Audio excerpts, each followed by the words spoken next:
greetings to all listeners in the Near and Middle East.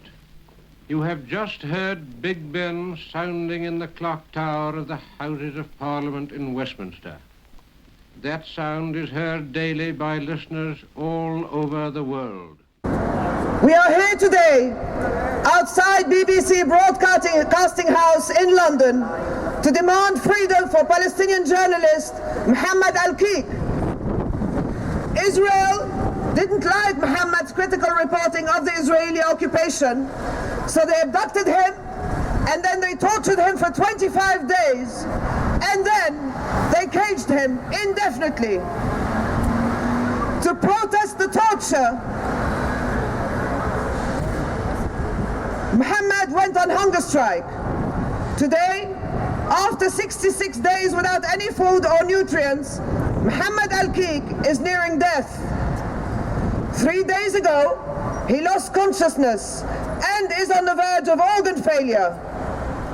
Mohammed is being held indefinitely without charge and without trial under Israel's illegal practice of administrative detention. 2 days ago, the Israeli Supreme Court turned down an appeal for Mohammed's release. To save Mohammed's life, immediate pressure must be put on the Israeli government now. So we are outside the BBC to ask, why is the BBC refusing to report on Mohammed's case? BBC, how can you ignore the plight of a fellow journalist who is about to die simply for his reporting? 25 days of torture, 66 days on hunger strike, and yet not one word from the BBC. BBC, stop bowing to Israeli pressure and do your job. Shame on you, BBC!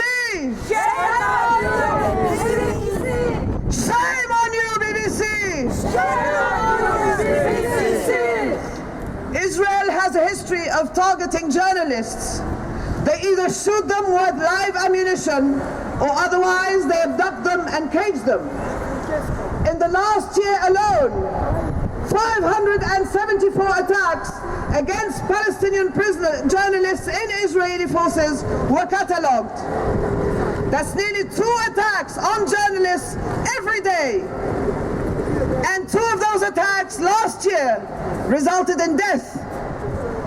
Currently, there are at least 17 Palestinian journalists caged in Israeli prisons. Shame! Mohammed Al-Qiq is one such journalist.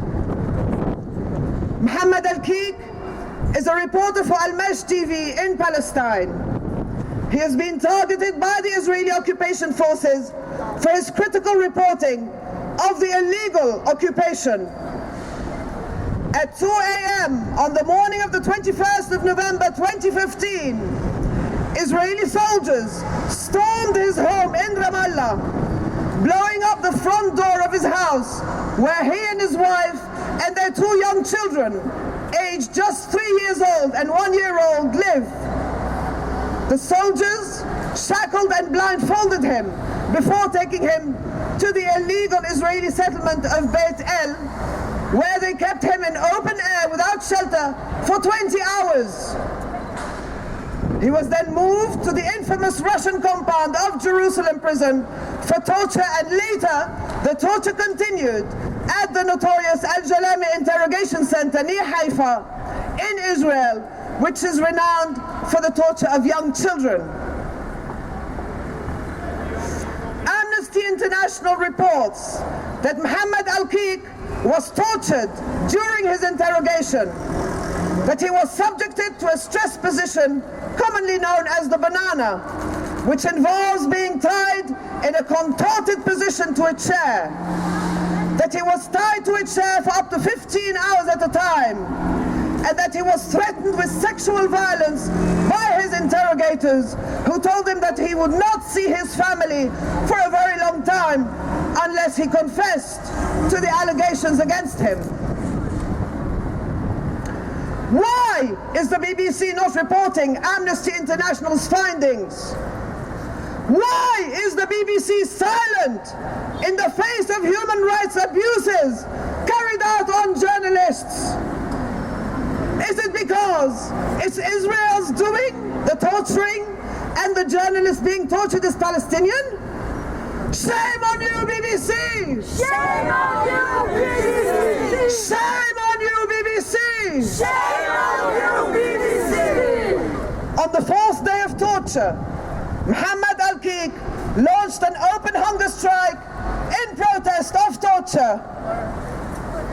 After being tortured for 25 continuous days, Mohammed Al-Qiq was transferred to isolation cells at Megiddo prison while still being on hunger strike. At Megiddo, on the 17th of December 2015, he received a 6-month administrative detention order. Is it because it's Israel's that's breaking international humanitarian law and it's Palestinians that are suffering? Yes. Shame on you, BBC!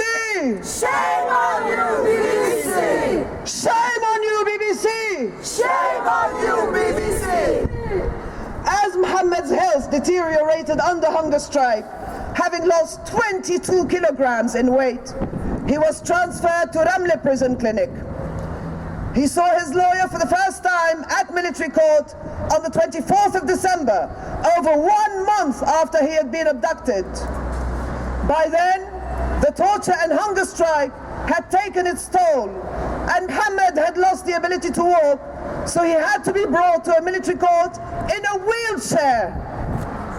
The military court, which has a conviction rate for Palestinians of 99.74%, rejected appeals to release him. The court confirmed that Mohammed's crime was his journalism, accusing him of incitement through his news reports. As his health became critical, he was moved to Hakimik Hospital in Afula on the 30th of December, where he was pressured to break his hunger strike. Amnesty International reports that the Israeli authorities have consistently responded to hunger strikers with punitive measures aimed at pressing them to break their hunger strikes, in some cases amounting to torture or ill treatment. On the 10th of January 2016, Israeli prison guards in the hospital shackled both Mohammed's hands and both his legs to his bed and held him down despite his extremely fragile state, whilst blood was forcefully taken from his right arm and an intravenous drip was inserted against his will into his left arm by colluding Israeli doctors. Amnesty International has condemned the hospital's action, stating that carrying out a medical procedure against the patient's wishes is a breach of medical ethics, and the way Al-Qiq was treated in hospital violated the prohibition of cruel, inhuman, or degrading treatment or punishment. Why is the BBC silent when doctors are willingly enlisted to help in the cruel, inhuman, and degrading treatment of detainees?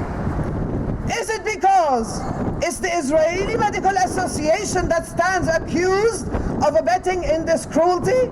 Yes. And the victims are Palestinians? Yes. Shame on you, BBC! Shame on you, BBC! Shame on you, BBC! Shame on you, BBC! I want to finish by asking the BBC, is there not one reporter left in the BBC who is prepared to objectively look at the facts, read Amnesty's findings, and report the truth? Yes, Mohammed is Palestinian, but he is still a journalist. Will you not write a few words that might save a fellow journalist's life? To toe the lobby's line might seem the easy option, a good career path perhaps, but you will sell your integrity for such a cheap price. In the end, the truth will emerge.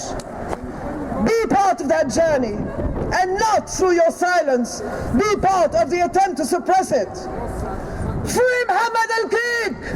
Free Mohammed Al-Qiq!